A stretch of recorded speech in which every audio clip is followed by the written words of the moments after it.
Le Seigneur possède diverses sortes d'énergie, ce que confirment les Védas. Parasya Shaktir Vivideva Shruyate. Les énergies absolues du Seigneur sont de nature variée, et puisque cette variété émane du Seigneur suprême, elle ne peut donc être fausse. Le Seigneur existe à jamais, et il en est de même pour ses énergies. Certaines sont dites temporaires, parfois manifestées et parfois non manifestées, mais cela ne signifie nullement qu'elles soient fausses. Prenons l'exemple d'un homme qui se met en colère. Il adoptera un comportement différent de celui qu'il montre à l'état normal, mais le fait que la colère n'apparaisse qu'un certain temps pour ensuite disparaître ne signifie en rien que l'énergie même de cette colère soit fausse. L'argument des philosophes mayavadis selon quoi le monde est faux n'est donc pas accepté par les philosophes Vaishnavas. Comme nous l'avons vu, le Seigneur en personne qualifie d'asura ceux qui ne reconnaissent pas l'existence d'une cause suprême à la manifestation matérielle et ni celle de Dieu, mais prétendent que tout provient de l'interaction des éléments matériels. Les philosophes mayavadis donnent parfois l'exemple du serpent et de la corde. La nuit, par ignorance, on confondra parfois une corde enroulée et un serpent. Mais d'ainsi se méprendre ne signifie aucunement que la corde ou le serpent soient faux, ce qui enlève toute valeur à cet exemple qu'utilisent les mayavadis pour illustrer le caractère faux du monde matériel. Tenir pour réel ce qui n'existe pas, voilà qui est véritablement faux.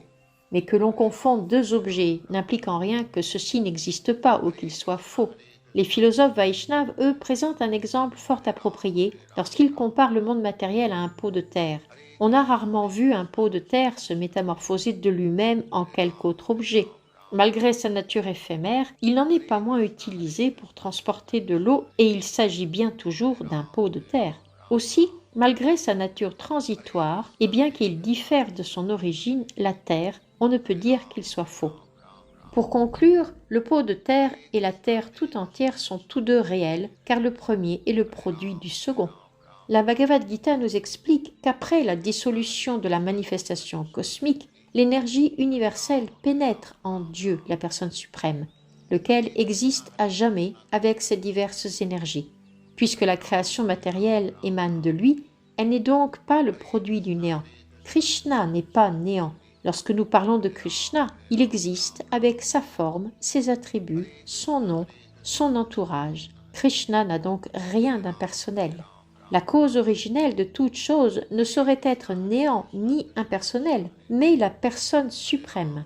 Les asuras peuvent avancer que cette création matérielle est anishvara, sans Dieu ni maître, mais de tels arguments sont dépourvus de sens. L'exemple que donnent les philosophes mayavadis lorsqu'ils proposent que de la matière inerte comme les ongles et les cheveux provient du corps vivant représente un bien pauvre argument. Bien que les ongles et les cheveux constituent sans nul doute de la matière inerte, ils ne viennent point de l'être vivant en lui-même, mais plutôt du corps matériel inerte. Pareillement, l'argument selon lequel l'être vivant est produit de la matière, comme le scorpion naissant de la bouse de vache, n'a guère plus de valeur. Le scorpion qui sort de la bouse de vache est certes un être vivant, cela ne fait aucun doute, mais il serait hasardeux de prétendre qu'il fut engendré par la bouse de vache. En vérité, ce qui est sorti de la bouse, c'est le corps du scorpion. Comme le révèle la Bhagavad Gita, les étincelles spirituelles que sont les êtres vivants sont introduites dans le sein de la nature matérielle. Alors seulement leur est-il donné de naître. La nature matérielle confère aux êtres les diverses formes qu'ils doivent revêtir, mais l'être vivant lui-même est engendré par le Seigneur suprême. Puis, c'est par l'intermédiaire de parents qu'il obtient le corps qu'il devra revêtir. Ainsi, l'âme transmigre d'un corps à un autre, portée par ses différents désirs. Les désirs, sous la forme subtile de l'intelligence, du mental et du faux ego, accompagnent l'être distinct d'un corps à un autre.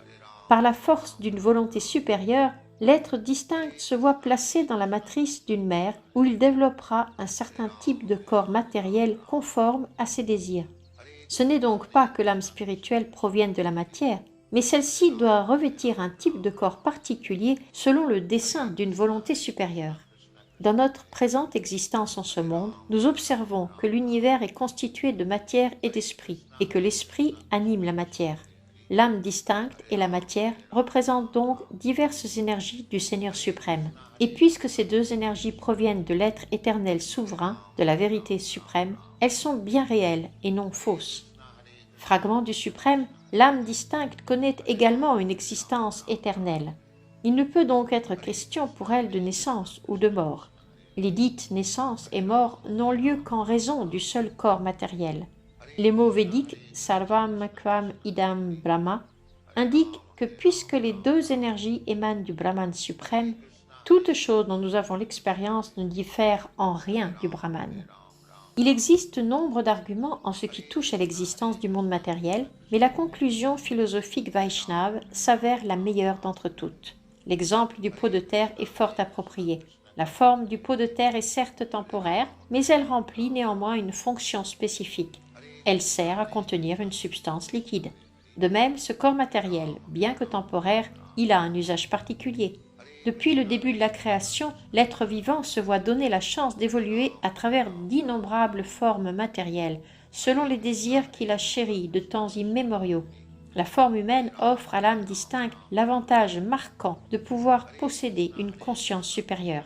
Les philosophes mayavadis avancent parfois que si le monde matériel est vrai, pourquoi les chefs de famille se voient-ils recommander de trancher les liens qui les retiennent à ce monde pour prendre le sannyas?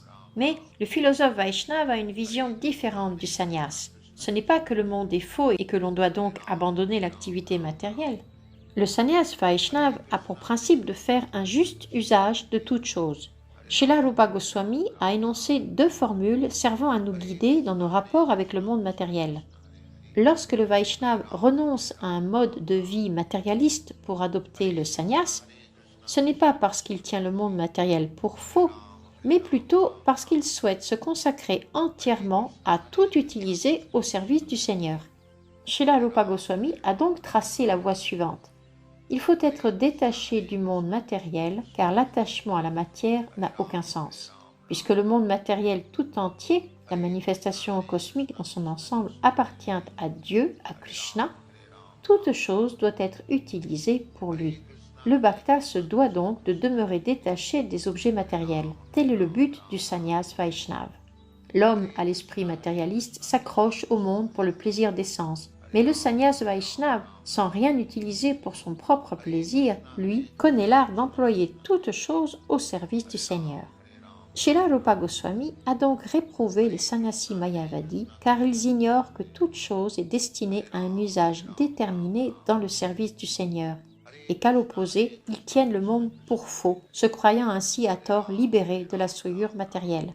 Puisque tout provient de l'énergie du Seigneur suprême, tout est aussi réel que le Seigneur suprême. Que le monde cosmique ne soit manifesté que de façon temporaire ne signifie pas pour autant qu'il soit faux ou que soit fausse la source même de sa manifestation. Puisque l'origine est réelle, la manifestation l'est également, mais il nous faut savoir comment en faire usage. Reprenons notre exemple. Le pot de terre éphémère provient de la terre qui forme un tout unique. Mais lorsqu'il est utilisé à bon escient, le pot de terre n'a rien de faux. Les philosophes Vaishnavas savent comment utiliser les éléments temporaires de ce monde matériel, tout comme un homme sensé doit savoir se servir de la forme temporaire d'un pot de terre. Mais lorsque cet objet est utilisé pour un but autre que le sien propre, on peut alors le dire faux. Pareillement, si le corps humain et le monde matériel sont utilisés pour le plaisir des sens, ils pourront être qualifiés de faux. Mais nulle action ne sera tenue pour fausse si elle est axée sur le service du Seigneur suprême. La Bhagavad Gita confirme donc que le moindre service offert au Seigneur à travers ce corps ou ce monde matériel peut délivrer l'être conditionné du plus grand des dangers. Lorsqu'on en fait usage à bon escient, ni les énergies supérieures, ni les énergies inférieures qui toutes émanent de Dieu, la personne suprême, ne sont fausses. Quant aux actes intéressés, ils reposent principalement sur le plaisir des sens. Aussi, l'être qui a évolué dans la conscience de Krishna ne s'y adonne-t-il point. Les fruits des actes intéressés peuvent élever leur hauteur jusqu'au système planétaire supérieur. Mais, comme l'enseigne la Bhagavad Gita, les sots, après avoir épuisé les fruits de leurs actes vertueux dans le royaume édénique, doivent revenir en ce système planétaire inférieur pour à nouveau tenter de s'élever aux planètes de bonheur. Ils n'en retirent que les tracas que leur posent ces voyages, comme nos savants matérialistes qui gaspillent leur temps à essayer de se rendre sur la Lune pour ensuite devoir revenir sur Terre. Les Védas personnifiés qualifient ceux qu'absorbent de telles activités d'Anda Parampara, adepte aveugle des rites et des cérémonies védiques. Bien que ces cérémonies soient sans nul doute mentionnées dans les Védas, elles ne sont point destinées aux hommes d'intelligence. Les hommes, par trop attachés au plaisir matériel, sont captivés par la promesse d'atteindre les systèmes planétaires supérieurs, et c'est pourquoi ils observent rites et cérémonies. L'homme d'intelligence, celui qui a pris refuge auprès d'un maître spirituel authentique afin de voir les choses telles qu'elles sont, n'emprunte pas la voie des actes intéressés, mais s'engage dans le service d'amour absolu offert au Seigneur. Les abhaktas, pour des raisons matérialistes, s'absorbent dans les rites et cérémonies védiques et sombrent bientôt dans l'égarement. Voici un exemple des plus évocateurs.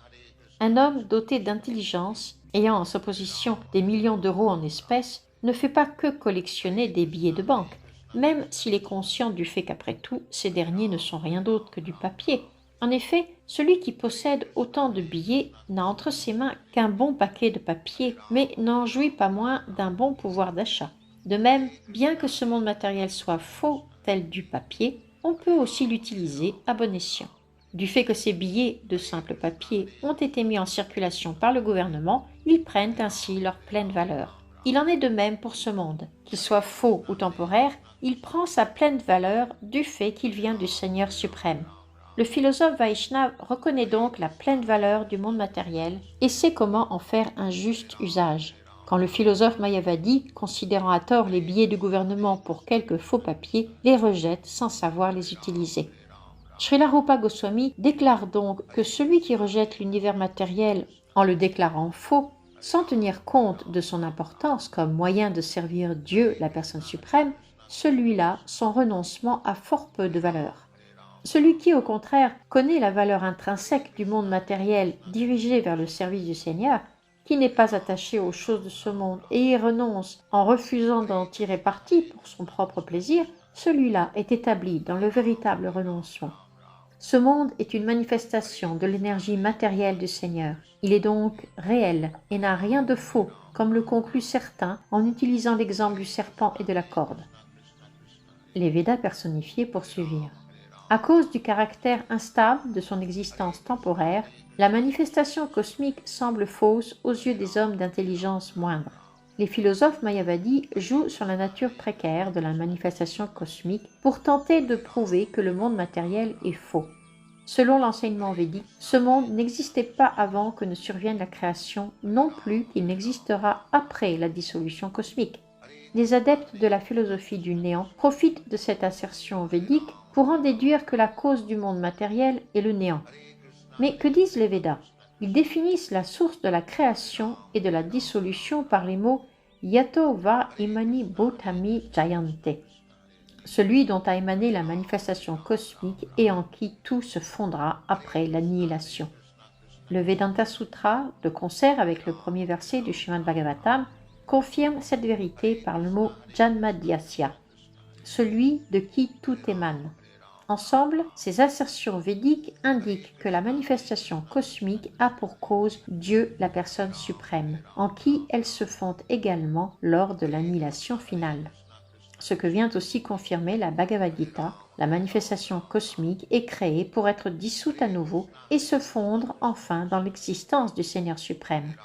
Cette affirmation confirme sans laisser le moindre doute que l'énergie qui a nom Bahiranga Maya, soit l'énergie externe, malgré sa nature instable, est bel et bien l'énergie du Seigneur suprême, et parce que telle, elle ne peut être tenue pour fausse, nonobstant toute apparence. Les philosophes mayavadis arguent que la nature matérielle doit être fausse, puisqu'elle n'a pas d'existence avant sa création ni après sa dissolution. Et encore une fois, l'exemple des pots de terre illustre la version védique. Malgré l'impermanence des divers sous-produits de la vérité absolue, l'énergie du Seigneur suprême, elle, est permanente. Le pot de terre pourra être brisé et transformé en d'autres formes, mais l'ingrédient matériel initial, la terre, demeurera inchangé. Ainsi, le principe de base de la manifestation cosmique demeure-t-il toujours le même? Il s'agit du Brahman, vérité absolue. La théorie des philosophes mayavadis se réduit donc à une simple élucubration mentale. La manifestation cosmique est certes instable et transitoire, mais cela n'implique aucunement qu'elle soit fausse. Par définition, ce qui est faux n'a jamais existé et ce n'est que de nom. Par exemple, des œufs de cheval, une fleur dans le ciel ou une corne de lapin sont des phénomènes qui n'existent que de nom, car au vrai, ces chimères n'existent pas. On tiendra donc pour faux ce qui n'existe que de nom ou dans quelque imagination fertile. Mais le Vaishnava ne peut tenir pour tel le monde matériel pour la seule raison que sa nature temporaire se manifeste puis se dissout à nouveau. Les Védas personnifiés poursuivirent en affirmant que l'âme suprême et l'âme distincte, le Paramatma et le Jivatma, ne peuvent être sur un pied d'égalité en aucune circonstance, bien que tous deux soient assis dans le même corps, comme deux oiseaux perchés dans le même arbre. Comme le disent les Védas, bien que ces deux oiseaux se tiennent l'un à côté de l'autre comme des amis, ils ne sont pas pour autant égaux. L'un, le Paramatma, ou l'âme suprême, n'agit qu'en simple témoin, quand l'autre, le Jivatma, goûte les fruits de l'arbre.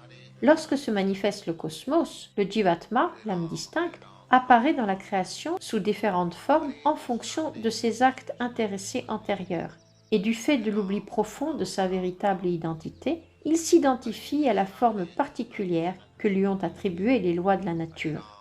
Ayant revêtu une forme matérielle, il tombe alors sous l'influence des trois gunas et agit selon leur dictée, poursuivant ainsi son séjour dans le monde matériel. Prisonnier d'une telle ignorance, les qualités naturelles qu'il possède en quantité infime se trouvent alors presque éteintes.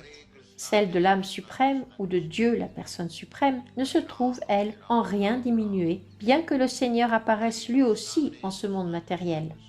Le Seigneur conserve tous ses attributs et perfections dans leur plénitude et demeure hors d'atteinte de toutes les tribulations de ce monde matériel. L'âme conditionnée se voit empiégée dans le monde matériel, mais l'âme suprême, elle, le quitte sans en être le moindrement touchée, comme un serpent quittant sa peau lors de la mue. La différence entre l'âme suprême et l'âme distincte conditionnée réside en ce que l'âme suprême, Dieu, conserve ses attributs naturels de Sat Aishvarya, Ashtasiddhi et Ashtaguna. Du fait de leur maigre connaissance, les philosophes mayavadis oublient que Krishna jouit toujours parfaitement des 6 excellences, des 8 attributs spirituels et de 8 sortes de perfection. Les 8 excellences s'énumèrent comme suit. Nul ne surpasse Krishna en richesse, puissance, beauté, renom, savoir ou renoncement. Quant à ses attributs spirituels, le premier est que la souillure de l'existence matérielle ne le touche jamais. La Sri Isopanishad mentionne à ce propos Apapa Vidam. Tout comme rien ne saurait polluer le soleil, aucun acte coupable ne peut affecter le Seigneur suprême. Ainsi, bien que parfois les actes de Krishna semblent manquer de vertu, ils ne s'en trouvent jamais souillés. La seconde caractéristique spirituelle est qu'il ne meurt jamais. Dans le 4e chapitre de la Bhagavad Gita, il informe Arjuna que tous deux vécurent nombre de fois en ce monde, mais que lui seul se souvient de ses activités passées, présentes et futures. Voilà qui démontre que le Seigneur ne meurt jamais. L'oubli vient de la mort. Quand nous mourrons, nous devons alors changer de corps, ce qui provoque l'oubli. Mais Krishna, lui, ne connaît jamais l'oubli. Il peut en effet se souvenir de toute action passée. Sinon, comment aurait-il pu se souvenir d'avoir d'abord enseigné la Bhagavad Gita, la science du yoga, à Vivajvan, le dieu soleil? Ainsi ne meurt-il jamais, et jamais non plus ne devient-il vieux.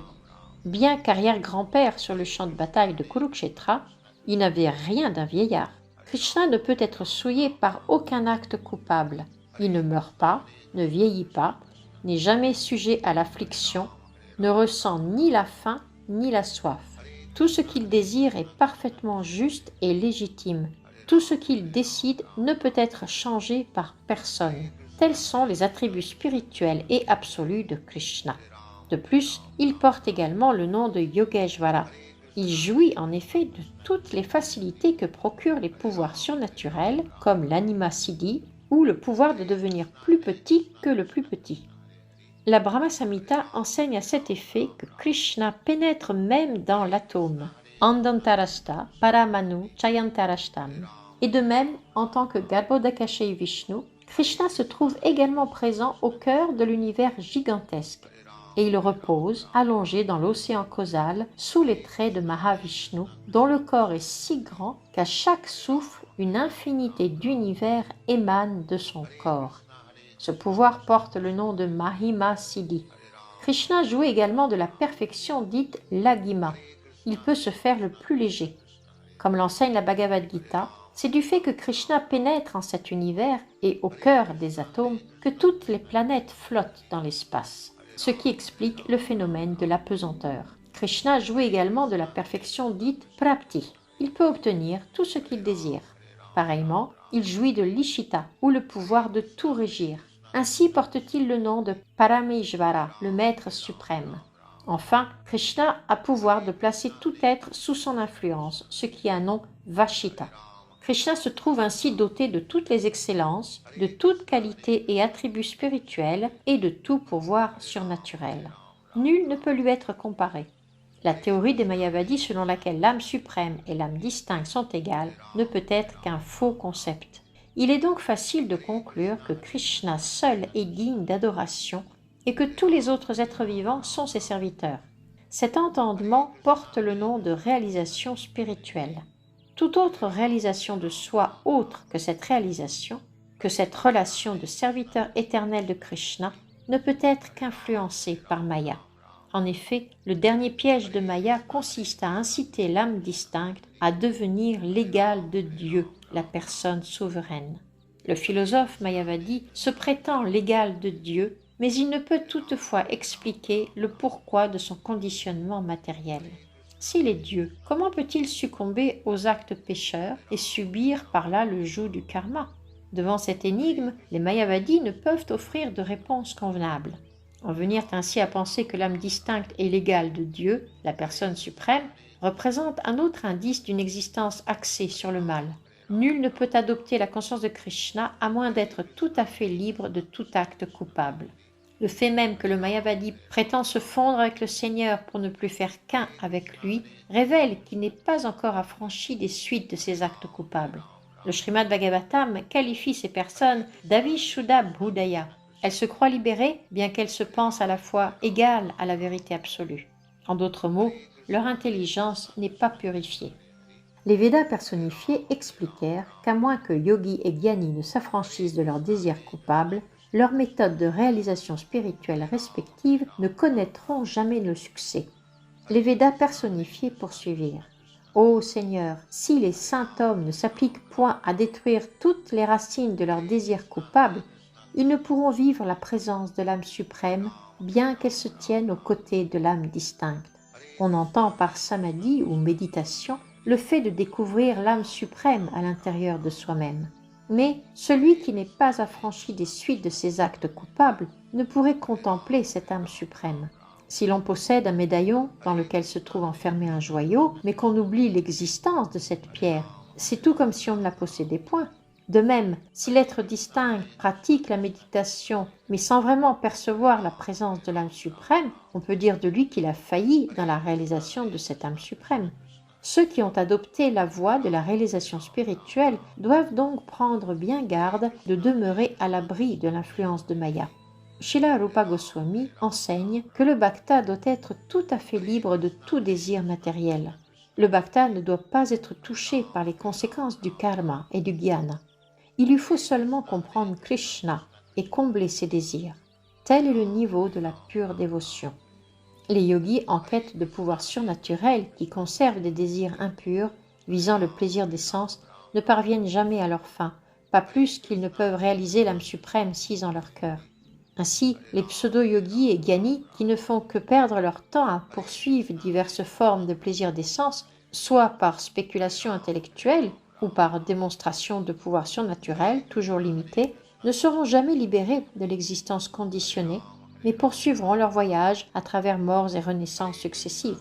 Pour eux, cette vie, comme la prochaine, n'apportera qu'épreuve.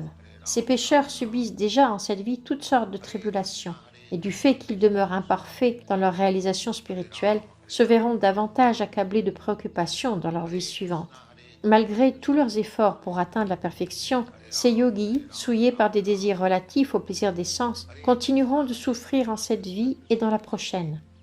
Srila Vishwanath Chakravarti Thakur remarque à ce propos que si les sannyasis qui ont quitté leur foyer pour se consacrer à la réalisation spirituelle ne s'engagent pas dans le service de dévotion du Seigneur et se laissent attirer par des œuvres philanthropiques, la fondation d'institutions d'éducation, d'hôpitaux ou même de monastères, d'églises ou de temples dédiés aux dévas, ces occupations ne leur apporteront que soucis, et non seulement en cette vie, mais aussi dans la prochaine. Les sannyasis qui ne profitent pas de leur vie pour réaliser Krishna ne font que perdre leur temps et leur énergie dans des activités étrangères à l'ordre du renoncement. Par contre, l'effort du bhakta, qui consacre ses énergies à des activités comme la construction d'un temple de Vishnu, ne s'avère jamais vain. Ces occupations portent le nom de Krishnarte Akila Chesta, à savoir diverses activités accomplies pour le plaisir de Krishna. La fondation d'une école par un philanthrope et la construction d'un temple par un bhakta ne se situent pas à un même niveau. Bien que l'action du philanthrope relève de la vertu, elle ne s'en trouve pas moins régie par la loi du karma. Or, la construction d'un temple dédié à Vishnu s'insère dans le cadre du service de dévotion. Le service de dévotion n'est jamais sujet à la loi du karma. La Bhagavad Gita affirme que les bhaktas transcendent les influences des trois gunas et s'établissent ainsi au niveau de la réalisation du Brahman. Brahma Bhuyaya Kalpate. La Bhagavad Gita enseigne Sagunam Samati Jaitam Brahma Bhuyaya Kalpate. Les dévots de la personne souveraine transcendent les suites des trois gunas et se situent au niveau absolu du Brahman. Les bhaktas sont des êtres libérés dans cette vie comme dans la prochaine. Tout acte accompli en ce monde pour la satisfaction de Yagya, autre nom de Vishnu ou Krishna, est tenu pour un acte libéré. Mais pour celui qui n'agit pas en relation avec Achyuta, l'infaillible personne suprême, il demeure impossible de mettre un frein aux conséquences de la loi du karma. Vivre la conscience de Krishna, c'est vivre la libération.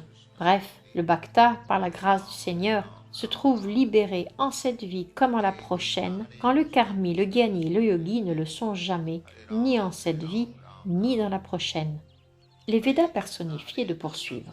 Cher Seigneur, quiconque par ta grâce comprend les gloires de tes pieds pareils au lotus, demeure indifférent face aux joies et aux peines du monde. Les souffrances matérielles et autres préoccupations restent inévitables aussi longtemps que nous vivons en ce monde. Mais le bhakta ne laisse pas les actes et leurs conséquences divertir son attention, car il ne s'agit là que des fruits d'actes vertueux ou impies. Le bhakta se montre toujours égal devant les éloges ou les insultes. Il fera parfois l'objet de hautes louanges du fait de son activité spirituelle, et d'autres fois sera critiqué sans raison valable. Le pur bhakta demeure toujours insensible à l'éloge comme au blâme des hommes de ce monde. En vérité, les actes du bhakta se situent au niveau spirituel et absolu. Il n'est pas concerné par les éloges ni par les insultes venant de ceux qui se perdent dans l'action matérielle. S'il peut ainsi maintenir sa position spirituelle, le Seigneur lui accordera certes la libération en cette vie et en la prochaine. Le bhakta maintient sa position spirituelle et absolue en ce monde par la compagnie des purs dévots du Seigneur, en entendant de leur bouche le récit des actes glorieux que le Seigneur accomplit lors de ses multiples manifestations en divers âges. Le mouvement pour la conscience de Krishna se fonde sur ce principe même du contact spirituel des bhaktas. Srila Narottam Das Thakur chante « Ô Seigneur aimé, puissais-je m'abîmer dans ton service d'amour absolu, comme l'ont préconisé les acharyas de toujours, et puissais-je donc vivre la compagnie de purs bhaktas. Tel est mon désir, vie après vie. » Ce qui revient à dire que le bhakta se soucie peu d'être libéré ou non, il n'aspire qu'au seul service de dévotion. S'engager dans le service de dévotion signifie que l'on ne fait rien sans l'approbation des acharyas. Les activités du mouvement pour la conscience de Krishna se trouvent dirigées par les acharyas précédents, avec à leur tête Srila Rupa Goswami, et tout bhakta qui se gare dans la compagnie des dévots du Seigneur et demeure fidèle à ce principe se trouve à même de maintenir parfaitement sa position spirituelle. Le Seigneur dit dans la Bhagavad Gita que le bhakta qui le connaît parfaitement lui est très cher. D'autre part, 4 sortes d'êtres vertueux adoptent le service de dévotion. L'homme vertueux invoquera le Seigneur dans les moments de détresse, et il agira de même dans le besoin. S'il est aiguillonné par la curiosité et souhaite percer la science de Krishna, la personne souveraine, c'est encore lui qui l'invoquera. Enfin, l'homme de vertu approchera Krishna s'il aspire à le connaître en toute sincérité, libre de toute autre motivation. D'entre ces quatre, à savoir celui qui souffre, l'indigent, le curieux et le sage, le dernier est celui dont Krishna fait l'éloge personnellement dans la Bhagavad Gita. Il sera donc digne d'éloge celui qui s'efforce de comprendre Krishna avec une connaissance et une dévotion parfaite, tout en marchant sur les traces des acharyas précédents, maîtres dans la gnose du Seigneur suprême. Un tel bhakta peut comprendre que toutes conditions d'existence, agréables ou pénibles, ne sont créées que par la volonté souveraine du Seigneur. Lorsqu'il s'est tout entier abandonné aux pieds parés au lotus du Seigneur, ces circonstances, bonnes ou mauvaises, lui importent peu. Il en vient même à considérer une condition difficile comme une faveur spéciale de la personne suprême. En vérité, pour le bhakta, il n'y a rien de mauvais, de défavorable, car il voit tout ce qui émane de la volonté du Seigneur comme propice, et dans toutes les conditions d'existence, il reste enthousiaste dans l'accomplissement de son service de dévotion. Cette attitude dévotionnelle se trouve expliquée dans la Bhagavad Gita.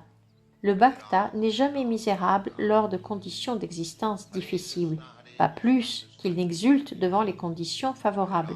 À un niveau supérieur du service de dévotion, le bhakta ne se sent pas même concerné par la liste des impératifs et des interdictions, mais une telle position ne peut être maintenue qu'en marchant sur les traces des acharyas.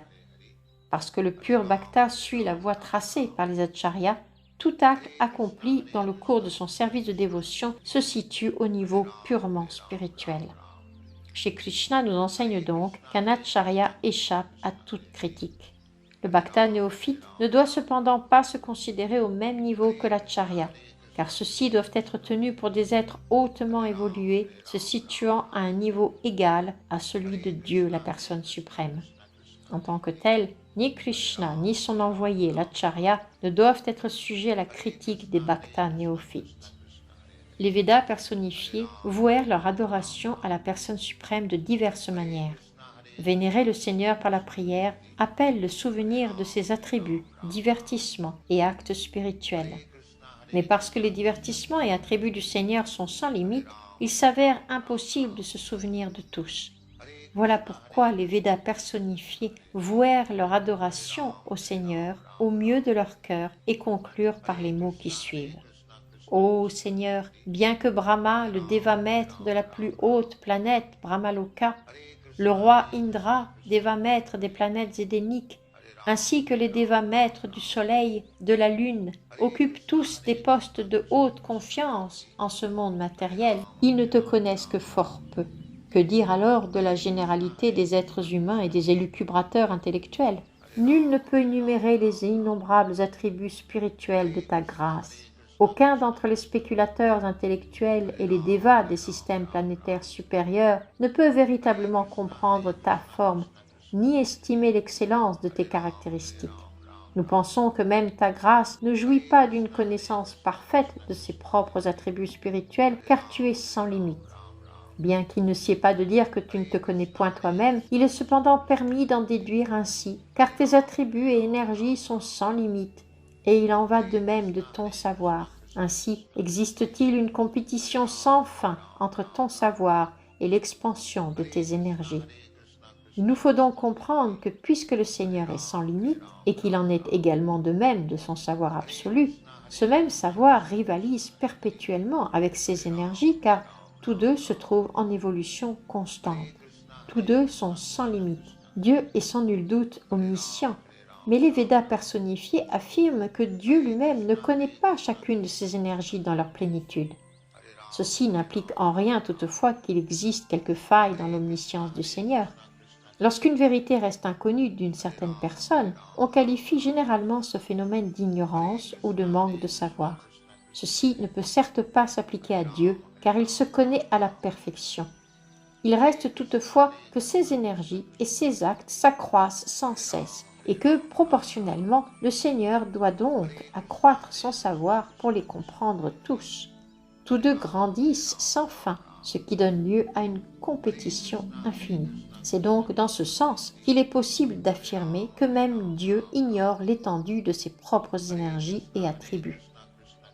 Tout être sobre et saint d'esprit peut se faire une certaine idée du déploiement illimité des énergies et des activités du Seigneur suprême. Les écrits védiques enseignent qu'à chaque respiration de Mahavishnu, plongé dans son yoga nidra, d'innombrables univers émanent de lui, et que ceux-ci retournent ensuite en son corps quand il inspire à nouveau. Essayons seulement d'imaginer que ces univers, que notre savoir limité tient pour infinis, sont si vastes que les ingrédients bruts, soit les 5 éléments de la manifestation cosmique, la terre, l'eau, le feu, l'air et l'éther, ne font pas seulement partie intégrante de l'univers, mais forment également autour de lui 7 couches de matière, chacune 10 fois plus vaste que la précédente. Ainsi, chacun des univers se trouve-t-il soigneusement enrobé et il existe un nombre incalculable de ces univers. Tous jaillissent des innombrables pores du corps spirituel de Mahavishnu. Les atomes et les particules de poussière qui flottent dans l'air ne peuvent être dénombrés. Et il en va de même pour les innombrables univers qui jaillissent du corps spirituel du Seigneur. Voilà pourquoi les Védas affirment que Dieu se trouve au-delà de notre pouvoir d'entendement. Abhan Manasa Gochara, comprendre la grandeur de Dieu échappe à nos capacités intellectuelles. Voilà pourquoi l'homme véritablement érudit et saint d'esprit ne prétendra pas être lui-même Dieu, mais s'efforcera plutôt de comprendre la nature du Seigneur en apprenant à distinguer le spirituel du matériel. Par un discernement attentif, l'homme est à même de saisir avec clarté que l'âme suprême transcende les énergies supérieures et inférieures, bien qu'elle conserve un rapport direct avec ces deux manifestations. Krishna enseigne dans la Bhagavad Gita que, bien que tout repose sur son énergie, il n'en est pas moins différent ou distinct. La nature et les êtres vivants sont parfois désignés respectivement par les termes Prakriti et Purusha. Ceux-ci forment la manifestation cosmique tout entière. La nature représente l'élément de base et les êtres vivants la cause effective. Ces deux causes s'assemblent, se combinent pour produire la manifestation cosmique proprement dite.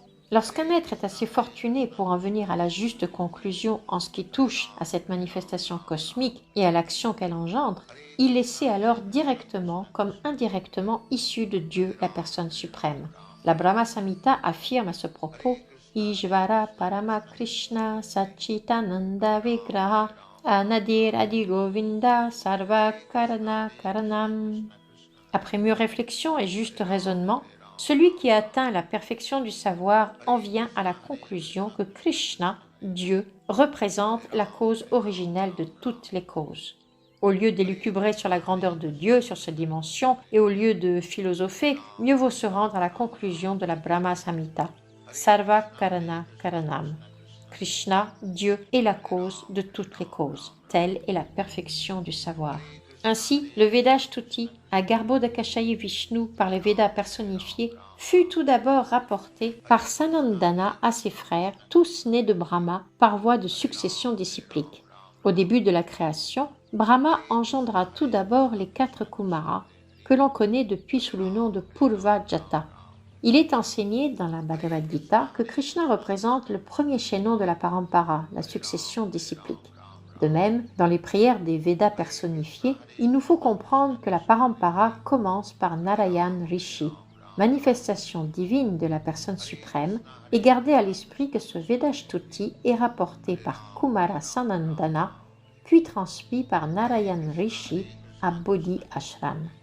Narayan Rishi est l'avatar de Shri Krishna qui a pour mission de tracer la voie de réalisation spirituelle qui se fonde sur la pratique de rudes austérités. Dans l'âge où nous vivons, le Seigneur Chaitanya définit la voie du service de dévotion pure en tenant lui-même le rôle d'un pur bhakta. Pareillement, bien avant l'avènement de Sri Chaitanya, l'avatar Narayana Rishi se soumit à de rudes ascèses au cœur de l'Himalaya, et c'est de ses lèvres que Shri Narada Muni reçut le présent enseignement.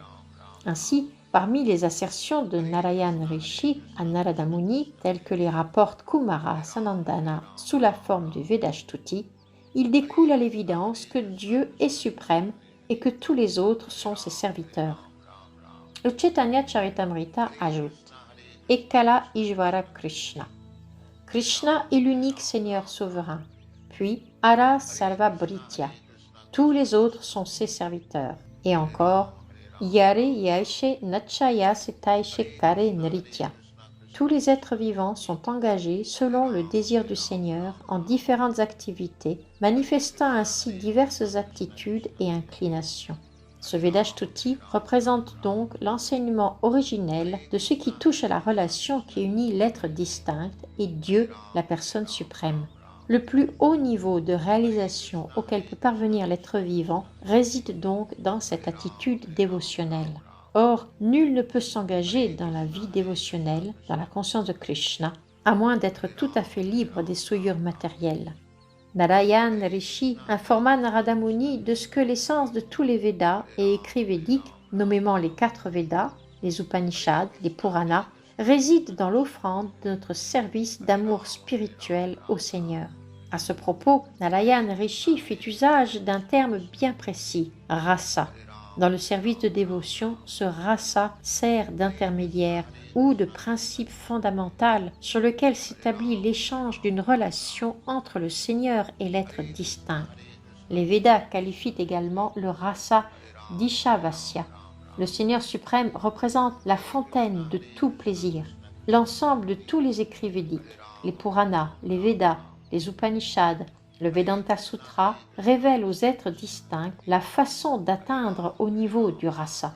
Le Bhagavatam ou Mahapurana dévoile d'autre part qu'il contient l'essence de tous les rasas évoqués dans les écritures védiques. Nigama Kalpataror Galitam Phalam. Le Bhagavatam constitue le nectar, l'essence du fruit mûr de l'arbre des écrits védiques. Nous savons que le souffle de Dieu, la personne suprême, engendre les 4 Védas, nommément le Rig Veda, le Sama Veda, le Yajur Veda et l'Atharva Veda, ainsi que les récits épiques du Mahabharata et des Puranas, que l'on tient également pour les archives de l'histoire du monde. On a d'ailleurs qualifié ces derniers de 5e Veda. Les versets du Vedashtuti doivent être tenus pour le cœur de tout le savoir védique. Les 4 Kumaras et tous les autres sages faisant autorité en matière de spiritualité ont parfaitement réalisé que le service de dévotion accompli en toute conscience de Krishna représente l'essence de la totalité des écrits védiques, message qu'ils préconisent sur toutes les planètes où ils se rendent. Ce qui sous-entend que des sages comme Narada Muni et les Kumaras ne voyagent presque jamais par voie de terre, mais se déplacent constamment dans l'espace, de planète en planète, afin d'éduquer les âmes conditionnées et de leur faire savoir qu'elles ne doivent pas perdre leur temps à rechercher le plaisir d'essence en ce monde, mais qu'elles doivent plutôt s'efforcer de retrouver leur position originelle dans le service de dévotion offert à Dieu, la personne suprême. Il est dit en plusieurs endroits que Dieu est tel un feu d'où jaillissent des étincelles, les êtres distincts, et que lorsque ces étincelles s'écartent du feu, elles perdent leur brillance naturelle. C'est ainsi que les êtres vivants viennent dans ce monde matériel, tout comme des étincelles qui s'écartent du feu. L'être distinct, voulant imiter Krishna, s'efforce de régner en maître sur la nature matérielle. Il en oublie sa position originelle et son pouvoir illuminant. Son identité spirituelle s'en trouve presque éteinte. Cependant, si l'être vivant conditionné par la matière adopte la conscience de Krishna, il se voit alors rétabli dans sa position naturelle. Les saints et les sages, tels Narada et les Kumaras, voyagent à travers tout l'univers, prodiguant leurs instructions et encourageant leurs disciples à répandre la voie du service de dévotion, ce qui permet à toutes les âmes conditionnées de raviver leur conscience originelle, leur conscience de Krishna, et d'échapper aux souffrances de l'existence matérielle. Shri Narada Muni est un Neshtika Brahmachari. On distingue 4 niveaux de Brahmachari. Le premier est nommé Savitra. Il s'agit du Brahmachari qui, après l'initiation et la cérémonie où lui est remis le fil sacré, doit observer au moins 3 jours de célibat. Le second est nommé Prajapatya. C'est le Brahmachari qui observe strictement le célibat pour une période d'au moins 1 an après l'initiation.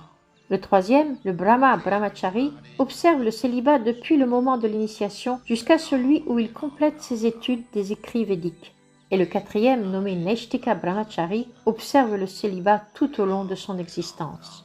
De ces 4 Brahmacharis, les 3 premiers sont nommés Upakurvana, c'est-à-dire qu'ils peuvent se marier après leur Brahmacharya. Quant au Neshtika Brahmachari, il n'éprouve pas le moindre attrait pour la vie sexuelle. Les Kumara et Narada sont donc qualifiés de Neshtika Brahmachari. Le brahmacharya présente l'avantage particulier d'accroître la puissance de la mémoire et de la détermination. Il est précisément mentionné à ce propos que puisqu'il était Neshtika Brahmachari, Narada pouvait se souvenir de tout ce qu'il avait reçu des lèvres de son maître spirituel, sans jamais l'oublier. Celui qui peut ainsi se souvenir à jamais de toute connaissance reçue est qualifié de Shrutadara. Le brahmachari Shrutadara peut répéter tout l'enseignement qu'il a reçu sans avoir besoin de se référer à des notes ou à des livres. Le grand sage Narada jouissait de cette qualité et obéissant aux instructions de Narayana Rishi, il se consacra à répandre la philosophie du service de dévotion par tout l'univers. Du fait que ces grands sages peuvent se souvenir de tout enseignement reçu, il s'agit d'être profondément réfléchis, réalisés et parfaitement établis dans le service du Seigneur. Ainsi, après avoir entendu Narayana Rishi, son maître spirituel, le grand sage Narada atteint à la parfaite réalisation spirituelle. S'établissant dans la vérité, il conçut un bonheur tel qu'il offrit à Narayana Rishi des prières dont voici l'essence. On qualifie également le Neshtika Brahmachari de Viravrata. Narada Muni reconnut en la personne de Narayana Rishi une manifestation de Krishna et s'adressa notamment à lui en tant que bienfaiteur souverain des âmes conditionnées. La Bhagavad Gita enseigne que Krishna apparaît en ce monde d'âge en âge à seule fin de protéger ses dévots et d'annihiler les abhaktas. Ainsi, Narayana Rishi, avatar de Krishna, se voit également attribuer le titre de bienfaiteur des âmes conditionnées. Comme l'enseigne la Bhagavad Gita, chacun doit savoir qu'il n'est de bienfaiteur aussi magnanime que chez Krishna et qu'il faut prendre refuge aux pieds d'un tel bienfaiteur universel.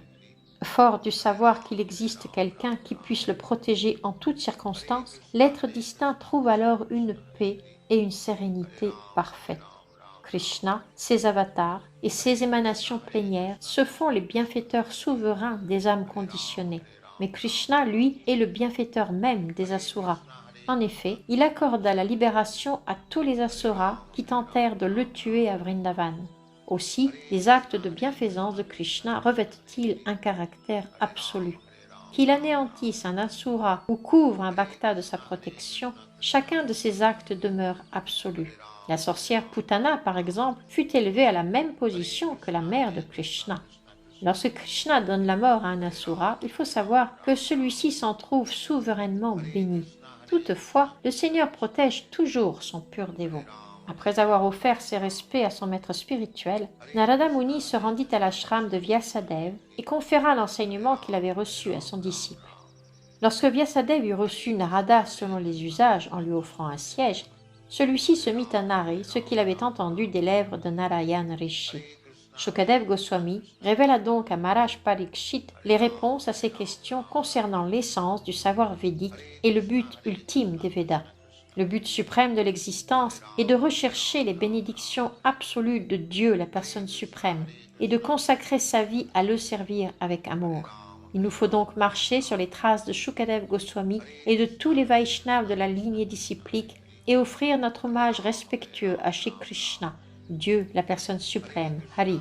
Les 4 lignées Vaishnavas, nommément la Madhva Sampradaya, la Ramanuja Sampradaya, la Vishnu Swami Sampradaya et la Nimbarka Sampradaya, en accord avec toutes les conclusions védiques, s'accordent toutes sur le fait qu'il faut s'abandonner à Dieu, la personne suprême. Les écrits védiques se divisent en 2 parties, les Shruti et les Smriti. Les Shruti comprennent les 4 Védas, le Rig, le Sama, l'Atharva et le Yajus, ainsi que les Upanishads et les Smriti, les Puranas, tels le Mahabharata, qui inclut la Bhagavad Gita. La conclusion de tous ces écrits est qu'il faut reconnaître Shri Krishna comme Dieu, la personne suprême. Il est le Param Purusha, le Seigneur suprême, sous la direction de qui agit la nature matérielle, par qui elle est créée, maintenue et anéantie. Après la création, le Seigneur suprême se multiplie en 3 formes, Brahma, Vishnu et Shiva. Ceux-ci prennent charge des 3 gunas, mais la direction ultime appartient à Shri Vishnu. La nature matérielle, placée sous l'influence des 3 gunas, agit entièrement sous la direction de la personne suprême, Krishna, comme le confirme la Bhagavad Gita, Nyadarshana et les Védas, Saikshata. Les philosophes athées de l'école Shankya avancent que la manifestation matérielle est due à la Prakriti et au Purusha. Ils prétendent ainsi que la nature, l'énergie matérielle, représente la cause matérielle, de même que la cause effective de la manifestation cosmique. Mais Krishna reste la cause souveraine de toutes les causes matérielles et effectives. La Prakriti et le Purusha ne sont nullement les causes ultimes de l'univers. Il peut d'abord sembler qu'un enfant naisse de l'union du père et de la mère, mais Krishna n'en demeure pas moins la cause ultime du père comme de la mère. C'est donc lui la cause originelle, la cause de toutes les causes, comme le confirme la Brahma Samhita. Le Seigneur suprême et les âmes distinctes pénètrent ensemble l'énergie matérielle. Krishna, à travers l'une de ses émanations plénières, s'y manifeste dans la forme de Kshirodakashayi Vishnu et de Mahavishnu, le gigantesque Vishnu étendu dans l'océan causal. Puis, de cette forme gigantesque de Mahavishnu émane Garbhodakashayi Vishnu qui, lui, pénètre en chaque univers, et de lui viennent ensuite Brahma, Vishnu et Shiva. Vishnu pénètre dans le cœur de tous les êtres vivants, ainsi que dans tous les éléments matériels, même dans l'atome. La Brahma Samhita dit à ce propos « Andantarashta paramanu chayantarashtam ». Il est dans l'univers et aussi dans chaque atome. Les êtres distincts se trouvent dotés de corps matériels appartenant à diverses formes de vie, et de même, l'univers tout entier n'est autre que le corps matériel de Dieu, la personne suprême. Les Shastras donnent à ce corps gigantesque le nom de Virat Rupa, et tout comme l'être distinct maintient son corps, Dieu, la personne suprême, maintient la création cosmique tout entière et tout ce qu'elle contient. Dès que l'être distinct quitte son corps matériel, celui-ci est aussitôt annihilé. Et pareillement, dès que Vishnu quitte la manifestation cosmique, tout y est annihilé. Ce n'est que lorsque l'être distinct s'abandonne à Dieu, la personne suprême, que se voit assurer sa libération de l'existence matérielle. Ce que confirme la Bhagavad Gita, Mam evaye prapadyante mayam etam tarantite. L'abandon à Dieu, la personne suprême, représente la seule cause de libération. La façon dont l'être vivant s'affranchit de l'influence des gunas après s'être abandonné au Seigneur est illustrée par l'exemple d'un homme endormi dans sa chambre. Tout le monde peut voir cet homme qui dort, mais en vérité, il n'est pas dans son corps, car dans son sommeil, l'homme oublie son existence corporelle, bien qu'on puisse attester la présence de son corps. De même, un être libéré, engagé dans le service de dévotion offert au Seigneur, peut sembler absorbé dans les devoirs familiaux du monde matériel, mais puisque sa conscience est établie en Krishna, il ne vit pas vraiment en ce monde. Ses occupations sont différentes, tout comme celles de l'homme endormi diffèrent de ses occupations corporelles. La Bhagavad Gita confirme que le bhakta, qui tout entier s'absorbe dans le service d'amour absolu du Seigneur, a déjà surmonté l'influence des trois gunas. Il se trouve déjà établi au niveau de réalisation spirituelle du Brahman, bien qu'il semble vivre dans son corps matériel. Sri Rupa Goswami explique à ce propos dans son Bhakti Rasamrita Sindhu que celui dont le seul désir est de servir le Seigneur suprême, quelle que soit sa condition matérielle, doit être tenu pour un Jivan Mukta, un être libéré, alors même qu'il vit en ce monde. Pour conclure, celui qui se trouve absorbé dans la conscience de Krishna est un être libéré. Celui-là n'entretient aucun rapport véritable avec le monde matériel. Les êtres qui ne connaissent pas la conscience de Krishna sont appelés karmis ou gyani. Ils errent respectivement au niveau corporel et intellectuel, si bien qu'ils n'atteignent pas la libération. Leur situation est qualifiée de Kaivalya Nirashta Yoni. Par contre, celui qui atteint le niveau spirituel et absolu s'affranchit des morts et des renaissances successives. Ce que vient confirmer le 4e chapitre de la Bhagavad Gita.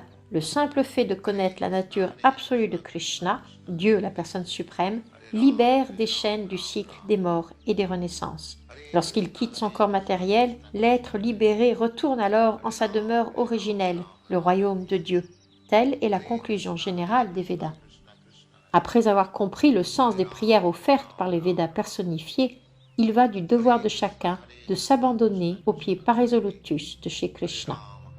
Ainsi s'achèvent les enseignements de Bhaktivedanta pour le 86e chapitre du livre de Krishna, intitulé « Les prières des Védas personnifiées ». Hare Ram, Ram Ram. Hare Krishna, Krishna Krishna, Hare Hare. Hare Ram, Ram Ram. Hare Krishna, Krishna Krishna, Hare Hare, Hare Ram, Ram Ram.